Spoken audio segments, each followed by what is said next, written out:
할렐루야. 네, 오늘 함께 나눌 말씀은 우리 창세기 1장 28절 한 절 말씀을 가지고 우리 성경적 가정이라고 우리 가정에 대한 말씀을 나누도록 하겠습니다. 우리 창세기 1장 28절 우리 다 같이 합독하도록 하겠습니다. 시작.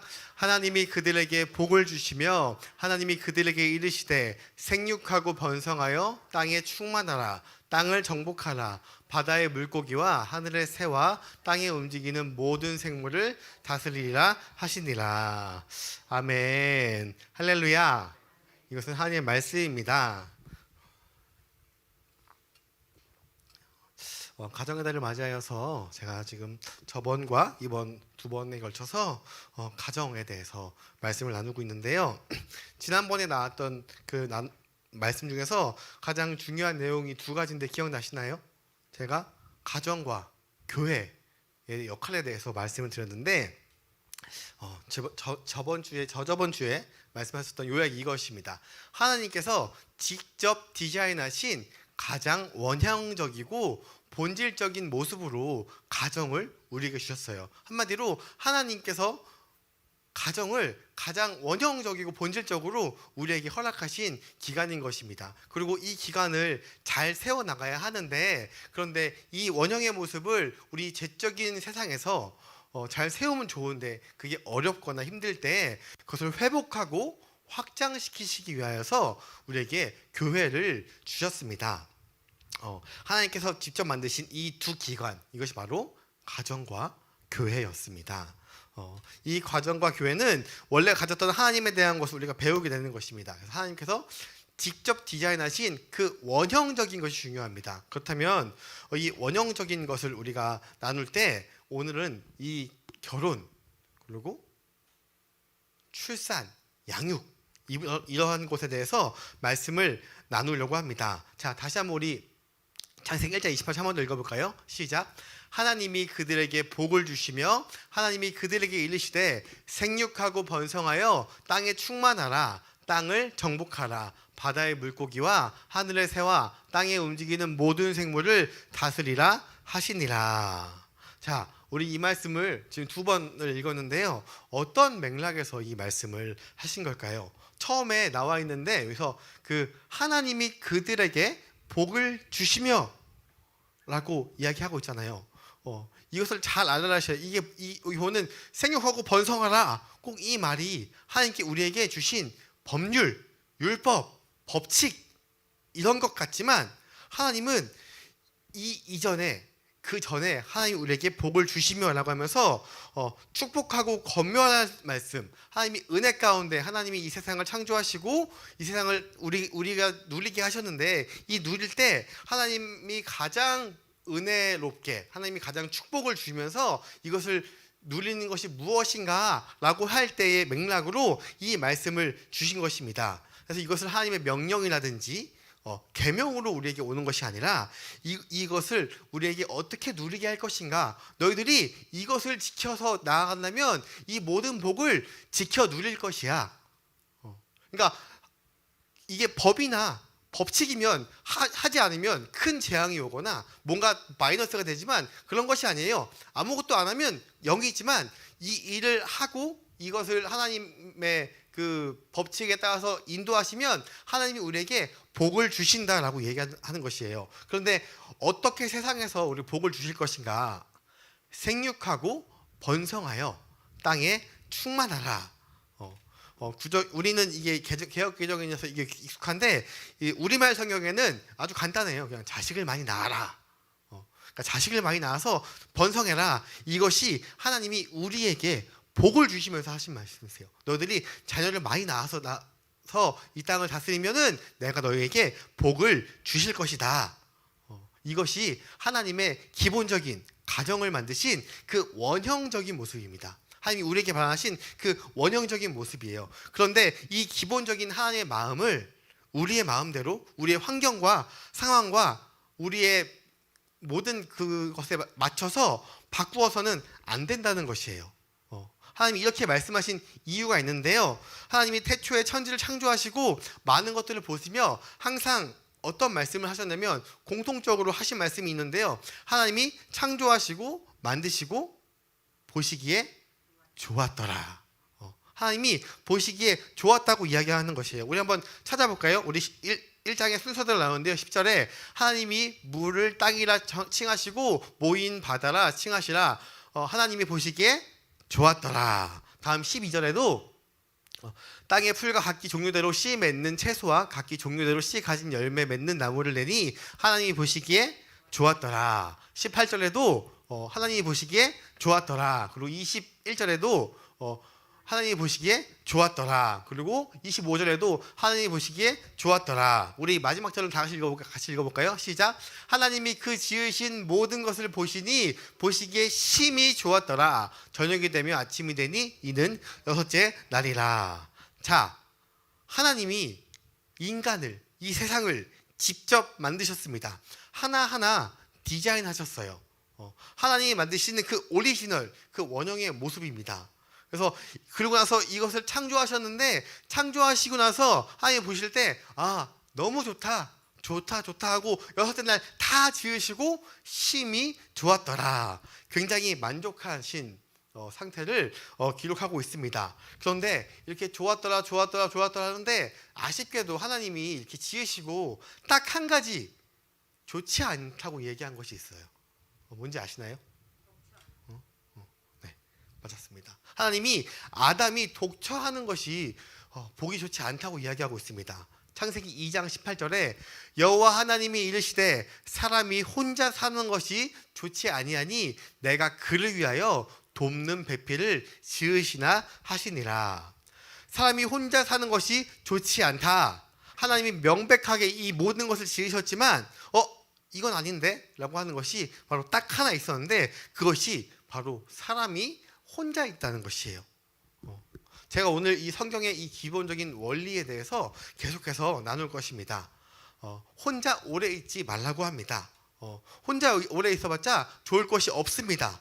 그럼에도 불구하고 세상이 이렇게 이야기합니다.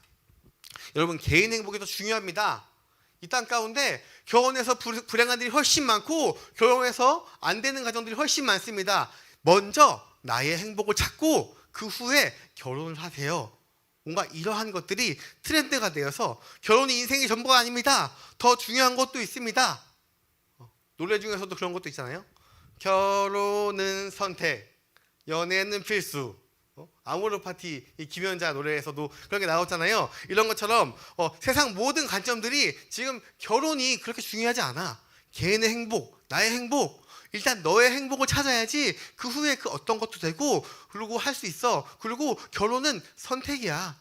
너가 굳이 하지 않아도 너가 행복하면 그걸로 충분하고 그걸로 만족하는 거야. 이렇게 이해하는 것입니다. 그러나 이 성경적 관점에서는 모두 다 반드시 틀린 이야기라고 할 수 있는 것입니다. 결혼하지 않아도 싱글로서 이 세상에서 대단한 업적, 공을 끼친 사람들이 너무도 많아요. 그리고 성경만 보더라도 사도 바울은 결혼하지 않았죠? 결혼하지 않았어도 굉장히 많은 영향을 끼쳤고요. 굉장히 놀라운 일들을 많이 일어났습니다. 그런데 성경의 기준은 그것이 아니라는 거예요. 물론 그런 특별한 사건 하나가 있지만 지금 일반적으로 하나님이 이 세상을 창조하시고 나서 보시기에 좋지 않았다라고 하는 것, 사람이 혼자 독처하는 것, 혼자 사는 것이 좋지 아니하니 하나님이 아담의 갈비뼈를 찢어서 하와를 만드신 것입니다. 이 성경의 말씀을 오해하면 안 돼요.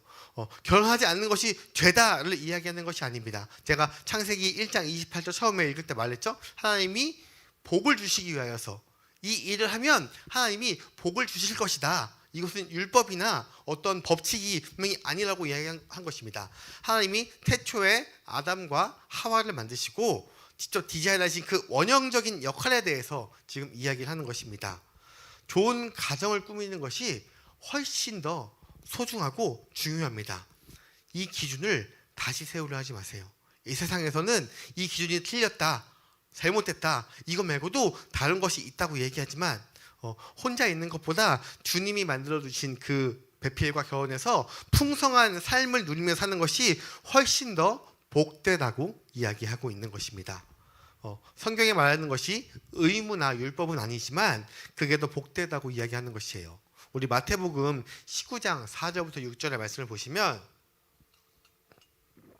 예수께서 대답하여 가라사대 사람을 지으신 이가 본래 저희를 남자와 여자로 만드시고 하나님이 남자와 여자로 만드셨어요. 중간을 만드신 게 아니에요. 말씀하시기를 이러므로 사람이 그 부모를 떠나서 아내에게 합하여 그 둘이 한 몸이 될지라 하신 것을 읽지 못하였느냐. 자, 6절 다 같이 읽어볼까요? 그런즉 이제 둘이 아니요 한 몸이니 그러므로 하나님이 짝지어 주신 것을 사람이 나누지 못할지니라 하시니. 아멘. 하나님이 짝지어 주신 것을 하나님이 모두에게 배필을 허락하셨습니다. 그래서 그 배필을 하나님의 법칙대로 누리고 살아가야 하는 것입니다. 하나님께서는 우리에게 주시기 원하는 그런 축복들이 있습니다. 둘이 하나가 되는 것은요, 하나님이 우리에게 보여주기 원하는 그 연합의 결실이라는 것을 이야기하는 것이에요. 이것은 세상의 그 어떠한 것으로도 표현할 수가 없는 것이에요. 태초에 우리에게 주신 그 놀라운 가정, 결혼, 자녀, 양육, 이것을 누리는 것이 하나님이 계획하신 복이라고 이야기하는 것입니다. 결혼과 가정은 하나님이 만드신 것입니다. 하나님이 디자인하신 것입니다. 사람이 이상하게 해석한 것은 틀린 것이에요. 그런데 세상에서 사람들이 이것을 잘못 왜곡하고 죄적으로 해석하는 것이 너무도 많은데, 이것을 제가 몇 가지 예를 들어서 오늘 말씀을 진행하려고 합니다.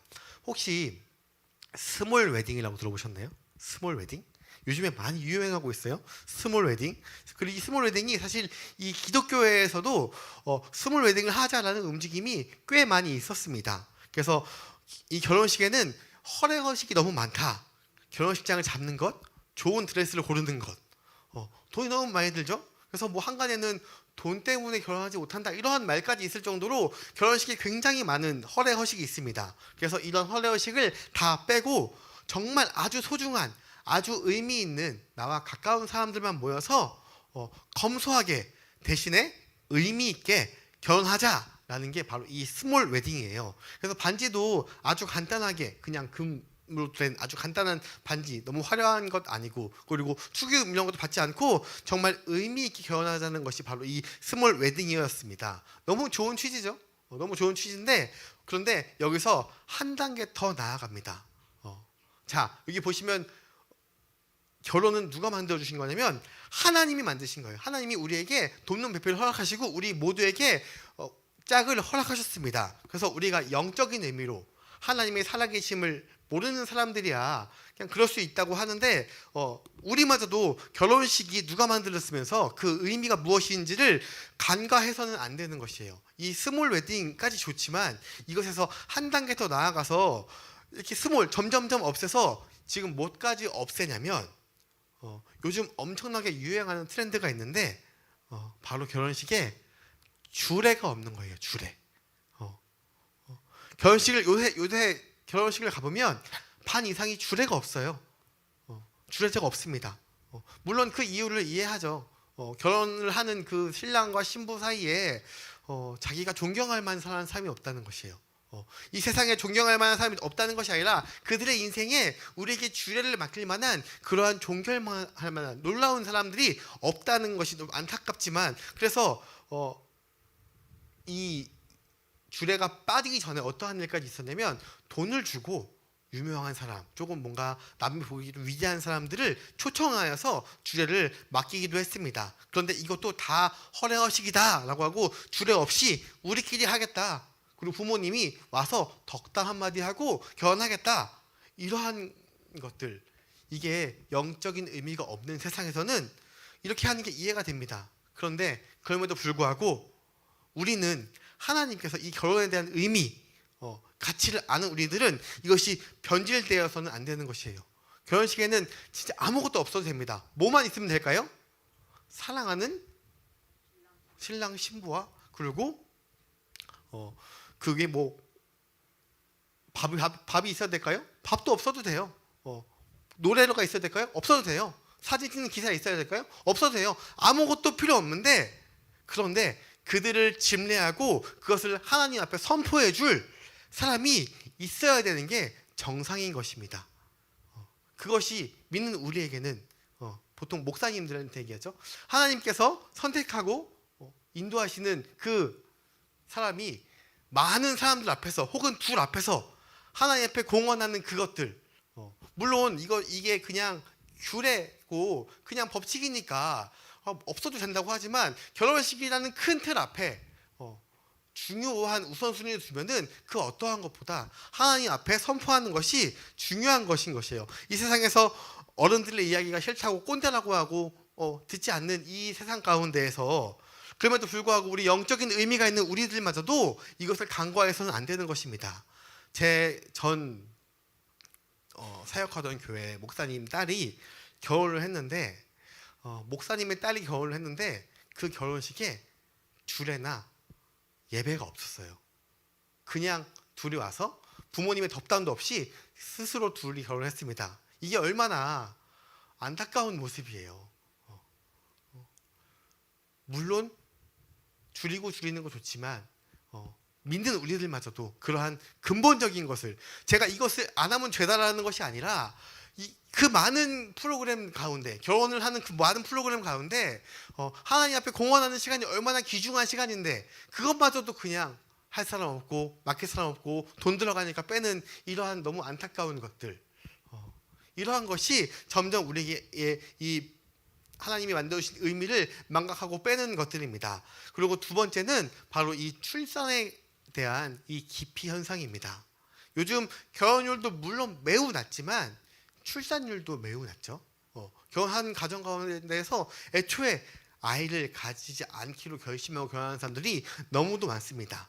근데 이것에 대한 이유가 단순히 재정적인 압박이나 교육, 아이들이 자라는 그 환경에 대한 이 부담감만이 아닐 겁니다.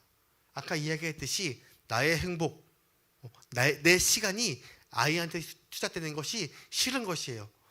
나는 그냥 온전히 결혼해서 내가 행복하길 원하는데 아이를 키우면 잠도 못 자고, 그리고 돈 번 것도 내 마음대로 쓰지도 못하고, 이러한 것들 때문에 아이를 내 인생에 마치 이 걸림돌처럼 여겨서 아이를 포기하는 경우가 너무도 많습니다. 여러분 잘 생각해 보세요. 결혼과 가정을 만드는 것이 하나님께서 우리에게 주시는 그 언약임을 경험하고 실행하는 이 첫 관문이라면, 출산은, 그리고 양육은 그것을 더 확장시키는 놀라운 하나님의 이 지혜인 것입니다.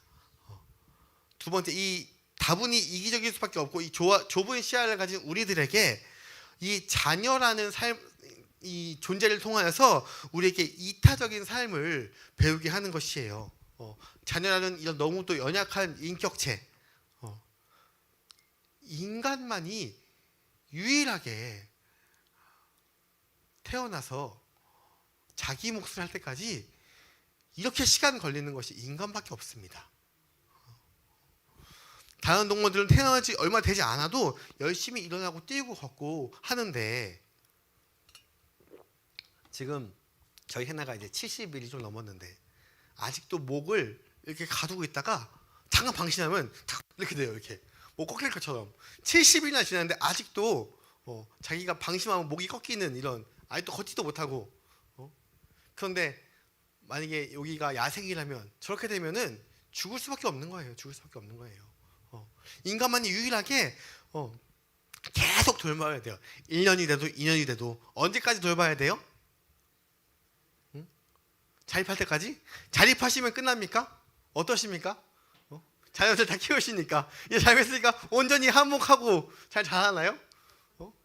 결혼해서도 또 케어할 수 있는 그런 상황들, 이게 인간밖에 없습니다. 이렇게 하는 것들이 이렇게 하는 것들이 왜 하나님은 우리 인간을 이렇게 연약하게 지으셨을까요?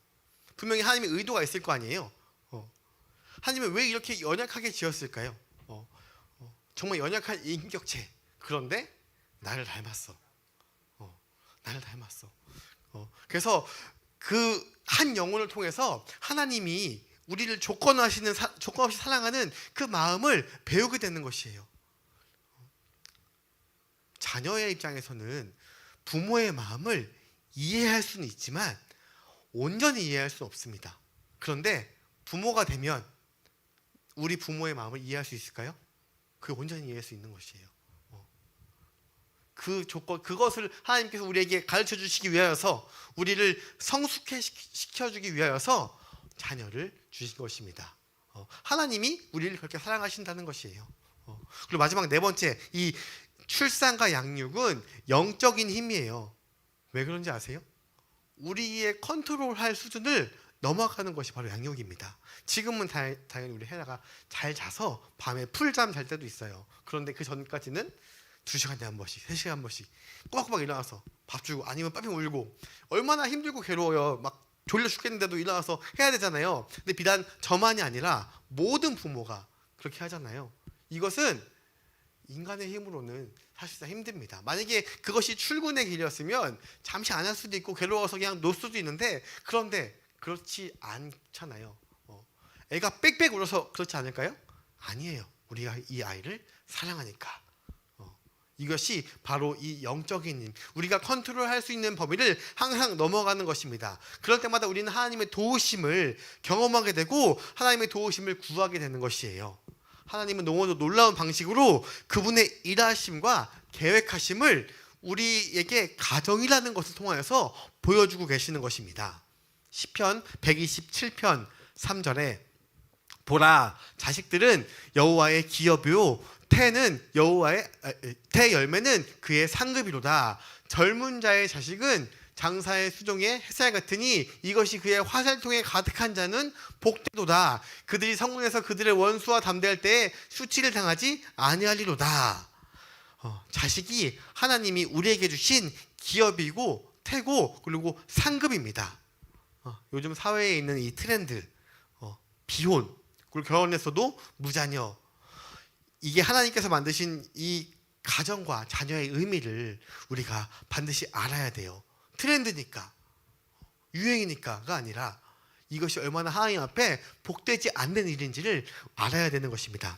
우리 성경이 말하는 이 결혼의 의미에 대해서 조금 더 살펴보겠습니다. 우리 창세기 2장 22절부터 말씀 보시면, 여호와 하나님이 아담에게서 취하신 그 갈빗대로 여자를 만드시고 그를 아담에게로 이끌어 오시니 아담이 이르되 이는 내 뼈 중에 뼈요 살 중에 살이라. 이것을 남자에게서 취하셨은즉 여자라 부르리라. 우리의 배우자가 내 뼈 중에 뼈요 살 중에 살이라라고 했습니다. 어떻게 우리 배우자들이 다들 나의 뼈와 살 같으십니까? 아니오라고 하면 큰일 납니다. 왜냐하면 하나님께서 인도하신, 우리가 그렇지 않더라도 내 뼈와 살처럼 대해야 하는 것입니다. 근데 여기서 참 재미있는 표현이, 그리고 24절에 이러므로 남자가 부모를 떠나 그의 아내와 합하여 둘이 한 몸을 이룰지니라. 아담과 그의 아내 두 사람이 벌거벗었으나 부끄러워하지 아니하였으니라. 여기서 참 재미있는 표현이 있는데요. 왜냐하면 지금 이 말씀을 누구한테 하는 거냐면 아담과 하와한테 하는 거잖아요. 아담과 하와라는 이 첫 인간한테 하는 것인데요. 그런데 24절 첫 문장에 부모를 떠나, 온 인류 중에 유일하게 부모가 없는 사람이 아담이에요. 아담. 그런데 아담과 하와, 전 인류를 토들어서 유년기를 보내지 않았던, 그냥 성인으로 딱 태어난 유일한 사람이 바로 이 아담과 하와인데요. 그런데 굳이 성경은 부모라고 이야기하고 있습니다. 분명 우리에게 어떠한 가르침을 주기 위해서 하신 말씀이라고 생각합니다. 굳이 이 부모를 떠나는 의미는 어떠한 의미를 가지고 있을 것인데요. 여기서 성숙하여 독립하는 것, 부모를 떠난다는 의미는 우리가 성숙하여서 독립한다는 것입니다. 그러면 우리가 뭐에 대해서 독립해야 할까요? 여러 가지가 있겠죠. 경제적으로, 정서적으로, 그리고 신앙적으로, 그리고 철학적으로 여러 가지가 성숙하여서 독립하는 것을 이야기하는 것입니다. 또 그 다음에 어떻게 얘기하냐면 그 아내와 합하라. 정말 다른 삶을 살다가 합해야 하는 것이 너무 많죠. 결혼을 하면은 합해야 하는 것이 너무 많아요. 나의 삶과 나의 생활, 나의 패턴을 포기하고 맞춰야 될 때도 있고요. 어떠한 것은 감내해야 되는 것도 있습니다. 살아가는 가치에 대한 합의도 있어야 되고요. 삶에 대한 비전에 대한 것, 그리고 앞으로의 방향, 그리고 자녀가 있다면 자녀를 어떻게 양육할 것인지, 그리고 몇 시에 낳을지 등등등 아주 세세한 것 하나하나까지 합해야 하는 것이 있습니다. 살아온 세월이 긴 만큼 그만큼 더 컨트롤하고 조율해야 할 것이 더욱더 많아지는 것입니다. 그래서 합한다는 것은 상호간에 존중함으로, 내가 이렇게 살았으니까 너 나한테 맞춰, 이것이 아니라 존중함과 배려, 겸손한 마음으로 희생하여 포기할 수 있는 사람, 그러한 자세를 우리가 가져야 하는 것입니다.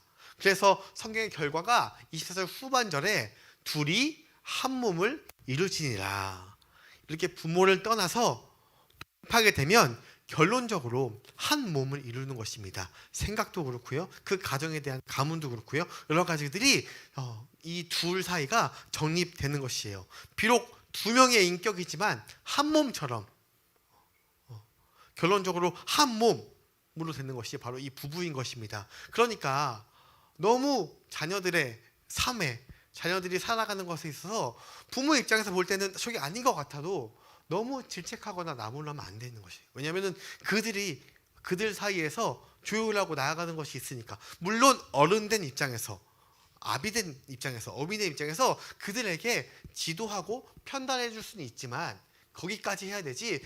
왜냐하면 여기서도 부모를 이미 떠나서 그 둘이 합하여서 한 몸, 한 결과물을 이뤘기 때문인 것입니다. 부모, 아버지, 남자와 여자 결혼하는 것이 당연한 것입니다. 트렌드 이런 것이 중요한 것이 아니라, 환경이 중요한 것이 아니라 성경은 분명히 말하고 있습니다. 그리고 이 두 사람의 어떠한 이 수치에서도 부끄러워하지 아니하는 그 연합의 상태까지 둘이 한 몸을 이루니다. 아담과 그의 아내 두 사람이 벌거벗었으나 부끄러워하지 아니하리라.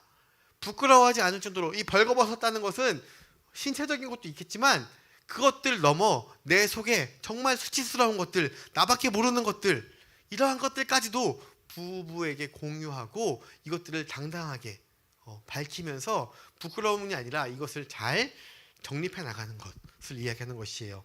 어떠한 수치에도 연합해 나가는 그것이 하나님께서 이 부부 가정을 디자인하신 그 원형적인 모습이라는 것입니다. 그래서 부부는 당연히 이 신앙 안에서 성숙함으로 하나하나 맞춰가면서 하나가 되어야 될 줄 믿습니다. 하나님이 알아가고 하나님의 나라를 섬기는 일에 있어서 하나가 되어야 할 줄 믿습니다.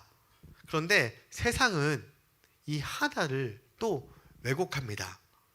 통장은 따로 만들어. 통장 어떻게 해야 될까요? 어떻게 생각하시나요? 따로 만들어야 된다고 생각하시나요? 이거 당연히 합해야 합니다. 재산을 따로 만드는 이유가 무엇일까요? 뭐라고 생각하세요? 혹시나 모를 사건에 대비해서 이 사람과 내가 헤어지면 어떡해? 라는 것을 염두에 두고, 요즘 결혼이라는 이 트렌드 자체가 너무도 늦어지고 점점 결혼하기 위해서 많은 것을 준비해야 되고 많은 것을 이렇게 해야 되니까 이제 헤어질 것까지 대비해서 우리 재산은 합치지 말고 각자 관리하고 좀 지켜보자. 그리고 이게 어디까지 나가냐면 아이가 생기기 전에 우리 그 결혼하는 그 신고도 잠시 미루자. 왜냐하면 그것 너머에는 뭐가 숨어져 있냐면 어떻게 될지 모르니까. 결혼하기로 했지만 우리 사이에 어떻게 될지 모르니까. 그 이유가 아니면 굳이 재산을 합치지 않을 이유가 없고요. 혼인신고를 하지 않을 이유가 없습니다. 이 사람이 문제가 생기면 딱 끊겠다 이거잖아요. 그런데 중요한 것은 하나님께서는 우리가 한 몸처럼 합하여 한 몸처럼 이룰 것이다. 이것을 이야기하는 것이에요. 제가 이 설교를 준비하면서 작년에 이혼 통계를 봤는데 일단 지난해 결혼한 이 부부가 19만 7,300명이라 그래요. 근데 이혼한 부부가 몇 명인지 아세요? 9만 7천 명. 50%죠. 50%. 그렇기 때문에 우리가 결혼해서 헤어질 확률이 절반이 넘으니 미리 정해놓자. 이것이 바로 세상의 가치관인 것입니다. 믿는 우리는 결혼하여 한 몸을 이루는 것이 당연한 것입니다. 세상에 너무도 많은 것들을 이 부분들을 가정하여서 제가 말씀드린 것처럼 이 결혼하는 제도 그리고 가정의 이 원형적인 모습을 너무도 해치려고 해요. 그러면서 어떠한 프레임을 씌우냐면 상황에 의해서, 환경에 의해서, 나의 행복을 위해서 이러한 프레임으로 하나님의 말씀을 왜곡하고요. 하나님의 말씀을 고지고대로 듣지 못하게 나아가고 있습니다. 하나님이 만들어주신 기준을 벗어나면 안 되는 것입니다. 그런데 이런 설교를 하면 이 시험에 드시는 분들이 계세요. 나는 아직 결혼을 못했는데, 혹은 나는 이혼을 했는데, 난 자녀가 없는데. 그런데 제가 말씀드리는 이 가정과 양육에 있어서 이 성경적 가치가 있음에도 불구하고 이 죄적인 세상에서 우리가 죄인이기 때문에 이것을 완벽하게 구현해내기가 쉽지 않습니다. 이것에 대한 대안이 어디라고요? 그것이 바로 교회예요. 교회. 하나님이 가정을 주시고 이 가정의 원형적인 모습을 지키기 힘든 이 죄 가운데 이것을 잘 세우기 위해서 세워주신 곳이 어디라고요? 교회. 하나님이 디자인하신 모습 그대로 이루어지는 이 가정과 교회, 그런 이 사회를 꿈꾸는 공동체가 바로 우리 성도들이 모인 이 교회라는 것이에요. 깨어진 가정에서 아빠 없이 혹은 엄마 없이 자란 아이들이 너무도 많아요. 왜냐면 이혼이 지금 50% 넘었으니까. 그들을 누가 품을 수 있을까요? 교회가 품을 수 있습니다. 우리가 품을 수 있는 것입니다. 하나님이 디자인하신 그 모습 그대로 그 가정과 교회를 우리가 성도들이 품는 곳이 바로 이 교회인 것입니다. 하나님께서 주신 그 은혜와 축복을 통하여서 우리가 건강한 가정을 이루고 있습니까? 그것이 안 된다면, 혹은 그것이 잘 되고 있다면 안 되는 사람들을 위하여서 교회에서 단순히 나의 가정에서만 머무르는 것이 아니라 이제는 더 많은 다음 세대들이 아버지, 어머니가 우리가 돼야 되는 것이에요. 교회만큼 오래 지속되고 이 관계를 이어가는 곳이 없어요. 초등학교도 6년이면 끝나고요. 중고등학교 더 짧고요. 회사도 요새는 10년 다니는 것이 굉장히 힘든 이 판국 가운데 교회는 어쩌면 태어나서 죽을 때까지 한 군데에서만 쭉 교제권 가운데 일어날 수 있는 것이 이 교회인 것입니다. 그만큼 교회에서 우리의 역할이, 아버지의 역할이, 어머니의 역할이 필요하다는 것입니다. 이 사회 안에서 이 주님이 주시는 그 복된 가정과 결혼, 자녀 양육을 세우기 위하여서 우리가 섬기며 살아가고, 그리고 이 교회에서도 많은 사람들, 그것이 잘 안 되고 있는 이 세상 사람들 가운데 하나님이 주신 그 원형의 모습을 잘 전달할 수 있는 우리 성도 하나하나가 되기를 주님의 이름으로 소망합니다. 기도하겠습니다.